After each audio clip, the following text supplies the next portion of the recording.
and let us all do we can to build a better future. We're going to move on now to our next story. Daniel, you got a story for the people, and I'm about to crack up. What is going on? This is a funny story. I think everyone here is going to really like it. This would normally be story 6, but I picked it first, so now it's story 2. Hey guys, new Russiagate's coming.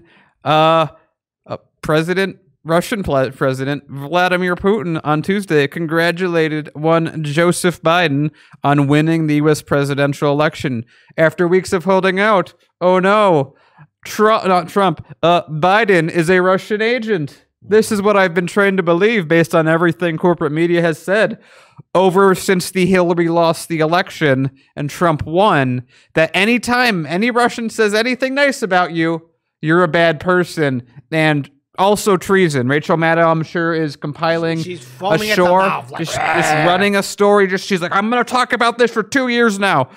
So continuing.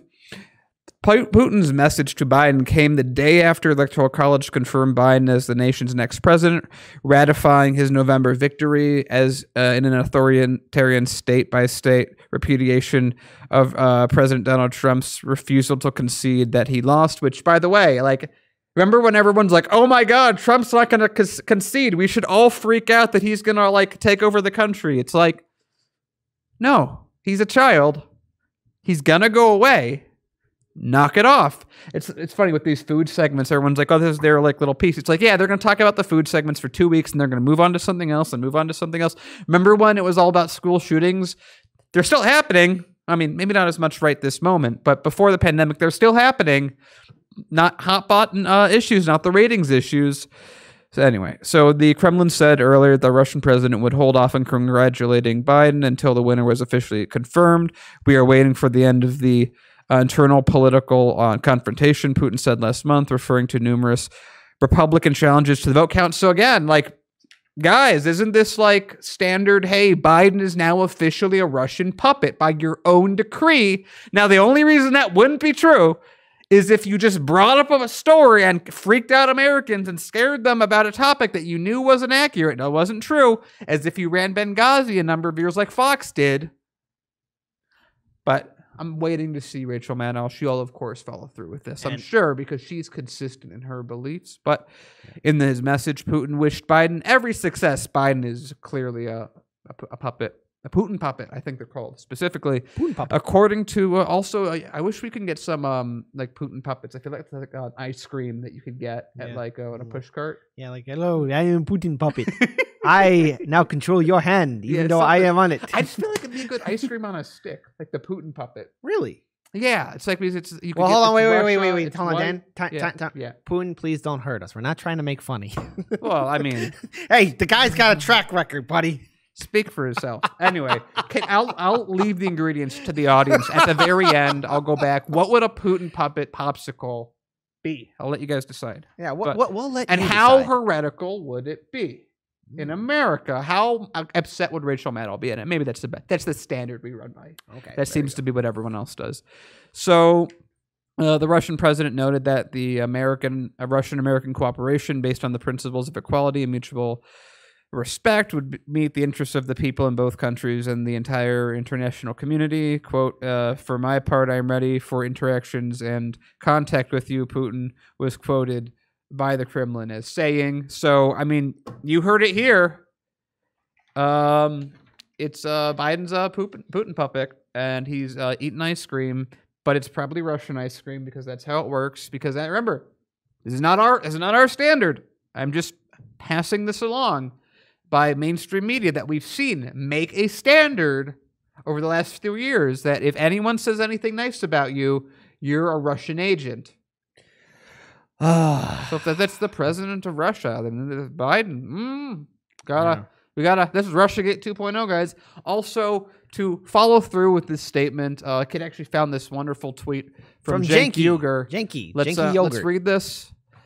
So now the election is really over yesterday, and we had the federal electoral college, I should say, and today we have Mitch McConnell, and the boss of the Republicans, and Vladimir Putin, the boss of Trump, saying it's over. Now that Russia says the U.S. election is over, Trump might really concede. Now that's interesting, Because, again, I was told by everyone on TV for the last 4 years that if anyone says something nice about you that's Russian, that has any amount of power... All right! Exactly. Wait. Exactly. It's really bad, and you're a bad person, and you shouldn't be in public office. So I'm hoping that this consistency remains. Yeah, and I want to give a shout out to Schultzy100. Oh, yeah, I bet Biden hated that congratulatory letter to him. Yep, thanks, Pootie. LOL. And see, here's the thing, folks. We got to remember that, this whole Russiagate thing, guess what, folks? Controversial statement in 3, 2, 1, was a big waste of time. We covered this when we were in the streets. We covered this when we were on radio and on CAN TV. Russiagate was a waste of time. It was propaganda. It was Rachel Maddow's bread and butter for 2 years until it finally ended with the Mueller report. And here's the thing, folks. Any country, any corporation really can buy our election. I mean, we have legalized bribery in this country thanks to Citizens United and McCutcheon's decision. What? Russia? They spent $400K on Facebook ads? Facebook, which is now the MySpace of our era, basically, because I can't think of anyone that can even stomach Facebook anymore. No one's taking account of the amount of money and influence the fossil fuel industry can have over our politicians, both Democrat, oh no, and Republican. No one's talking about the influence of Google, Facebook, Twitter, Amazon, and their power over our political process. What, Russia? It was an easy scapegoat because guess what? The Democrats ran a corporate hack fraud named Hillary Clinton, who was not a real legitimate nominee. Let's be real honest here. She wasn't the real legitimate nominee because there was election fraud that took place during the Democratic primary, just like it took place during the 2020 primary. And you know what? This is one big nothing burger, and it always has been and always will be. So when things calm down, there's another World Summit meeting, and Biden's there shaking hands with Putin. I sure hope that TYT and MSNBC and everybody else that's been peddling Russiagate will say, Biden, how could you shake his hand? He was going to destroy America. Yeah, and by the way, the funny thing is that we live in a scenario where many people, well, I guess really not that many people, have been saying about Trump, he's gonna go, he's gonna complain, like he always does under any circumstance, and he's gonna try and bring people over to his news station. I have to do a correction. Oh, yeah, go for it. Whatever, man. You're absolutely right. This is from the live stream chat. MySpace didn't do anything wrong, and you're absolutely correct. MySpace has never done anything wrong to the people.